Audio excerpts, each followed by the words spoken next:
Time to share with you a story. This is a story for how I lost $38,000 in real estate on a single commercial deal that happened today. There's a client who's interested in leasing out about 30,000 square feet. The client is my client. I'm representing him.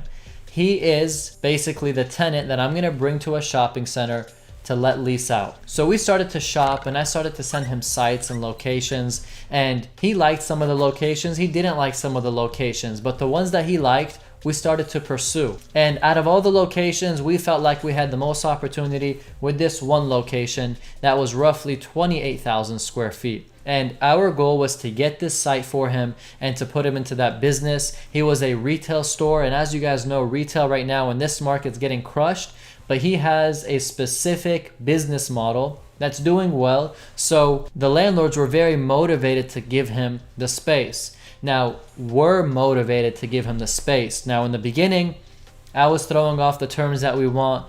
The agent was throwing back the terms that they want. And it was me representing my client and the other agent representing the landlord who owns a shopping center. And me and the agent, we were going back and forth. Number one, we were cool with each other. It's very important to be cool with the other side who's the agent, because they can get you in the doors, they can prioritize, they can help you out, they can be real, and they can be a little more transparent than somebody that you don't know at all. So me and that agent, we were cool and things were going good. It's been 3 weeks I've been going back and forth on this same site. 3 weeks is way too long. Time kills deals, especially in real estate. So if you don't know that, you got to turn in real estate and you got to be real quick with these deals. Otherwise, time kills the deal. So I kept messaging this agent and I kept saying, look, my client is still interested, but I need you to speed things up. Because if you don't speed things up, they're eventually going to lose interest and they're going to go elsewhere. And I'm trying to keep them focused on your site. So if you don't move quick enough, we're going to have a deal that's not going to go the way we want. The agent and me, our best interest is to close the deal. Of course, according to making sure our client is safe in all aspects in getting a good deal. But at the end of the day, our interest is to get the deal closed because that's how we make our money. That's how we live. Long story short, a week passes and every single day my client's calling me. I'm talking daily. Any updates, any updates, any updates, any updates. And for me, these gray hairs that I got, they didn't come for free, guys. It's stress. It's consistent clients calling, asking for updates, asking for news, asking for things. And this client's just calling and calling and calling, and he wants updates. Now, it's okay to want updates, and it's okay because I'm going to give you answers on the updates, but I can't control the other agent. And the other agent is the one relaying me the information. So I talked to the other agent. He goes, things are looking good. I relay that information to my client and we're good. I talked to the agent the next day. We're looking good. Counter, back and forth. We're sending back counters. I call my client. I tell him what they countered us. We come up with a new proposal. We offer it. The agent gets back another proposal. We counter that proposal. It's just a lot of back and forth for a couple weeks.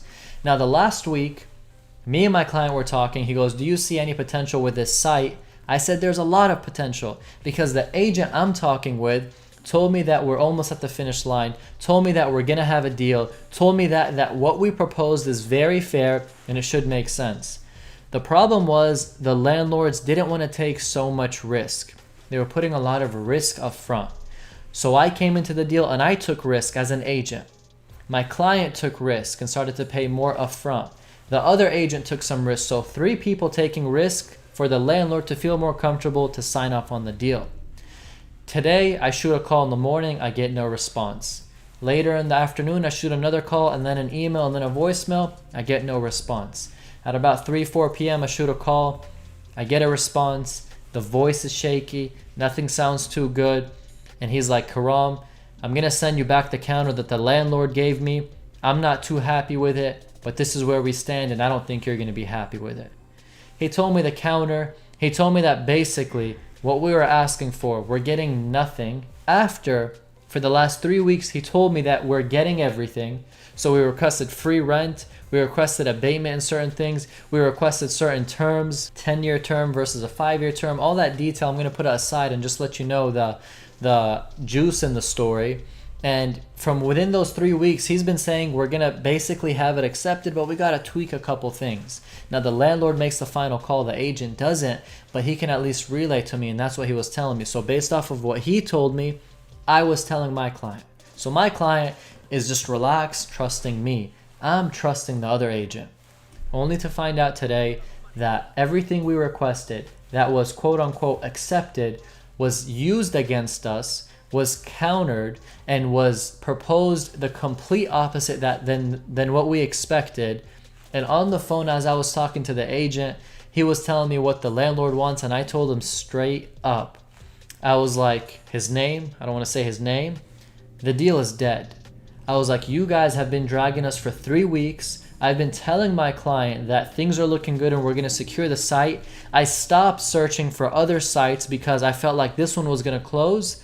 And you're proposing to me basically BS. You're proposing a counter that has nothing with what we wanted. It's completely switching the entire deal, and it's just not going to work. I said, don't waste your time.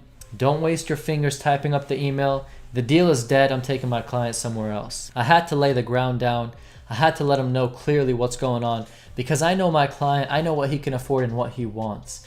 When you back trade a deal and renegotiate a deal after you already gave your word, that's not clean business. That's not business I like, and that's not something I want to continue with. So the moral of the story, guys, is anytime you have interest in a property or in a site, work the deal, but don't trust the other side because you just never know because they represent the landlord, not you, not your client. That's number one. Number two, keep on looking at other sites and work other deals and see which one grabs first, because you never know which one dies and which one doesn't, and you always need plan A, B, and C. Long story short, guys, I officially lost on a $38,000 commission check that I was expecting to come in, that I was expecting to execute this week. It's Monday today. I was expecting to get it executed this week, and that's just the game of business, and that's what we have to deal with. So for all of you who are real estate agents, invest in real estate. This goes both ways. When you're working on a deal, make sure that you don't take anything said bigger than a grain of salt, meaning don't take it for nothing. Keep on working on other deals, and if that first deal strikes, that's good. But understand that business isn't always clean, and there's a lot of parties that'll renegotiate and retrade a deal, which is not my cup of tea. I don't do that. When I give you my word, I give you my word, but that's not everybody out there. So that's the story on how I lost out on a $38,000 commission check that was expected to come this week.